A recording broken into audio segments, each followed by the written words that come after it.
मैं हूं आपका होस्ट डॉक्टर मोहम्मद शौकत। सबसे पहले हम देखते हैं कि एसेंशियल से क्या मुराद है। एसेंशियल से मुराद ये है कि अगर ये न्यूट्रिएंट ना हो तो प्लांट की ग्रोथ नहीं होगी। ये प्लांट की ग्रोथ के लिए लाजमी है और ये न्यूट्रिएंट प्लांट अपनी बॉडी के अंदर खुद से प्रोड्यूस नहीं कर सकता। ये एक्सटर्नल इन्वायरमेंट से ये लेता है, सॉइल से लेता है और कार्बन डाइऑक्साइड जो है वो एटमॉस्फेयर से लेता है। तो साइंसदानों ने इन न्यूट्रिएंट्स को दो मेजर कैटेगरी में डिवाइड किया हुआ है, macro nutrient and micro nutrient. Macro से मुराद है कि ज़्यादा मिकदार में चाहिए होते हैं प्लांट को, और माइक्रो जो बहुत ही मिन्यूट मिकदार में चाहिए होती हैं। तो अब मैक्रो की फर्दर 3 टाइप्स होती हैं, primary, secondary and tertiary. Primary कौन से हैं? Carbon, hydrogen and oxygen. ये इनको हम स्ट्रक्चरल कंपोनेंट भी बोलते हैं, ये स्ट्रक्चरल एलिमेंट भी बोलते हैं कि ये प्लांट की जो बॉडी है ये उसको बनाने के लिए हेल्प आउट करते हैं। और जो सेकेंडरी न्यूट्रिएंट होते हैं that is NPK, nitrogen, phosphorus और पोटाश। ये मेजर न्यूट्रिएंट हैं या मैक्रो न्यूट्रिएंट हैं जो हम अपने प्लांट को देते हैं डिफरेंट फर्टिलाइज़र के थ्रू। जो डिफरेंट खादें होती हैं उसके थ्रू हम अपने प्लांट्स को ये सॉइल के अंदर सप्लाई करते हैं। मैक्रो न्यूट्रिएंट की जो थर्ड टाइप है that is the tertiary nutrient. ये भी ज़्यादा मिकदार में चाहिए होते हैं लेकिन इनका ज़्यादा रोल नहीं होते एज़ कम्पेयर टू प्राइमरी और सेकेंडरी से। ये कैल्शियम, मैग्नीशियम और सल्फ़र हैं। देखें जो सिग्नलिंग का प्रोसेस हो रहा था प्लांट के अंदर, कैल्शियम है जो हम कहते हैं स्टोमेटा की ओपनिंग क्लोजिंग के लिए भी रोल प्ले करता है, या जब कोई स्ट्रेस आ जाती है उसके लिए कैल्शियम अहम है। इसी तरह जो मैग्नीशियम और सल्फ़र हैं, या मैग्नीशियम की जब बात करते हैं प्लांट की, अगर हम स्ट्रक्चर देते हैं तो लीव्स जो हैं इसके अंदर जो ग्रीन है ये green due to presence of chlorophyll pigments. Chlorophyll का जो बेसिक कंपोनेंट है उसके अंदर मैग्नीशियम पार्ट है, that is the part of chlorophyll.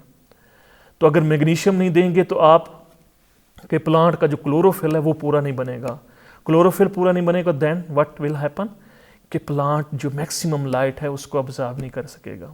इसी तरह जो सल्फ़र है, कुछ प्रोटीन्स ऐसी होती हैं जो सल्फ़र बेस्ड होती हैं, उनके लिए सल्फ़र की मौजूदगी ज़रूरी है। अगर सल्फ़र ना हो वो प्रोटीन नहीं बनेगी। अगर वो प्रोटीन नहीं बनती तो डिफरेंट जो मॉलिक्यूल्स हैं प्लांट की बॉडी के अंदर वो नहीं बनते।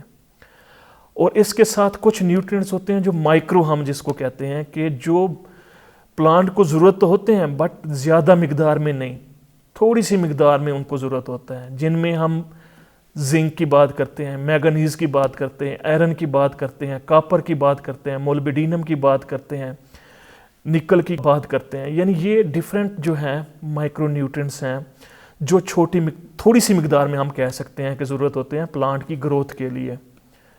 अगर ये न्यूट्रिएंट ना मौजूद हों तो जहाँ पे ये प्ले कर रहे होते हैं, रोल प्ले कर रहे होते हैं, जिस तरह मैं बात करता हूँ कि आयरन जो है ये बिग रोल प्ले करती है फोटोसिंथेसिस के प्रोसेस के अंदर।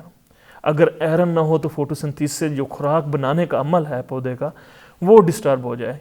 इसी तरह मैंगनीज जो है वो भी ये फोटोसिंथेसिस के प्रोसेस के अंदर इन्वॉल्व होती है। अगर ये ही ना हो तो फोटोसिंथेसिस स्टार्ट ही ना हो।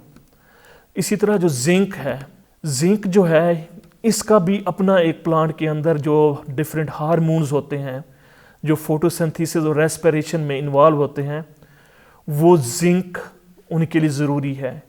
सेम वे जो कॉपर है, कॉपर की मौजूदगी भी ज़रूरी है।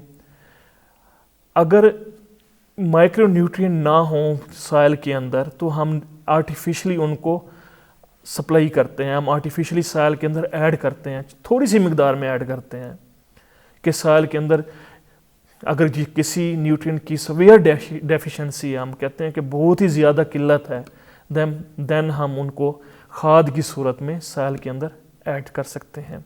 अगर ये न्यूट्रिएंट ना हो तो इसके डेफिशिएंसी की वजह से जो हमारी जो मेजर क्रॉप्स हैं उनकी यील्ड जो है वो सिग्निफिकेंट रिड्यूस होती है। तो हम कह सकते हैं कि ये न्यूट्रिएंट जो हैं ओवरऑल क्रॉप की परफॉर्मेंस में अपना रोल प्ले करते हैं।